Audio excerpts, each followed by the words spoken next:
Jamen, når vi laver tilsynsbesøg, så udarbejder vi det altid i samarbejde med kommunen. Det er kommunen, der bestemmer, hvad det er, der skal føres tilsyn med, og det er jo det er både en kontrol og udvikling af det pædagogiske arbejde på institutionen.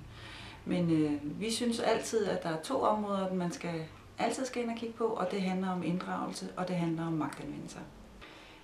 Hvorfor vi synes, at magtanvendelse, vi skal have fat i det er fordi, at vi oplever, at børn, hver gang vi taler med børn og unge om magtanvendelse, så oplever de det som noget voldsomt. Enten fordi de selv har været udsat for det, og ellers også, når det er, de overværer, at nogle andre børn er udsat for det. Altså det er voldsomt simpelthen for dem.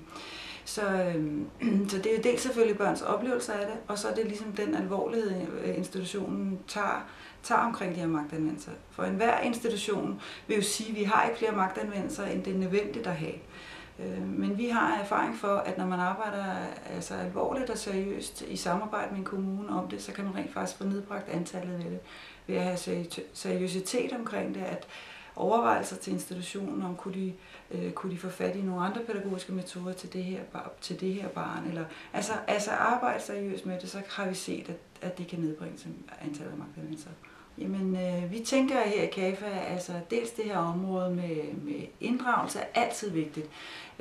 Og det handler jo om, at vi gerne vil ud og tale med børnene, om hvordan de oplever det helt konkret på en institution.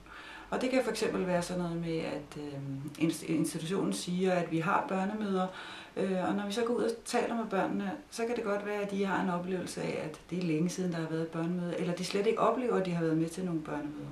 Så det handler jo om det her med at høre efter, hvad de børn og de unge siger til os, altså at lytte til reelt, hvad det er, de har fat i, altså at tage det alvorligt. Men det er jo også noget med inddragelse. Det kan også være, om de får medindflydelse i forhold til deres egen sag. Er de med til, de bliver inviteret med til de møder, og ved de, det foregår, de papirer, der bliver skrevet om dem. Sådan nogle ting. Det synes vi er enormt vigtigt.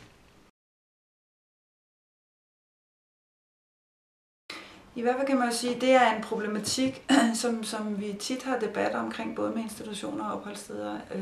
Og vi tænker jo, vi har helt grundlæggende den holdning, at vi hører på og vi lytter på både hvad forældrene og hvad børnene og de unge siger.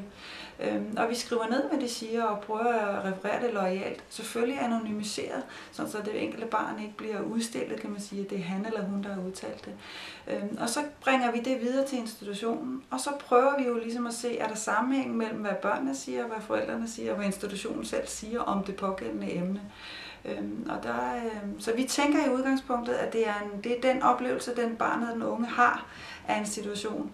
Og hvis der så er noget, der er i uoverensstemmelse med den måde, institutionen synes, at det foregår på, er der nogle børnemøder, er de nu inddraget, så tænker jeg, at institutionen, de har et arbejde at gøre. Altså vi er jo klar over, at mange af de her børn og unge, de har skader, følelsesmæssige skader. Men det betyder altså også, at deres oplevelse kan sagtens være på den måde, som de siger det er, og det tror vi på.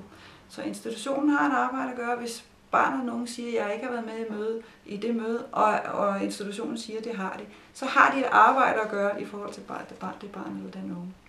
Så vi tror på, hvad de siger til os, og det er deres oplevelse.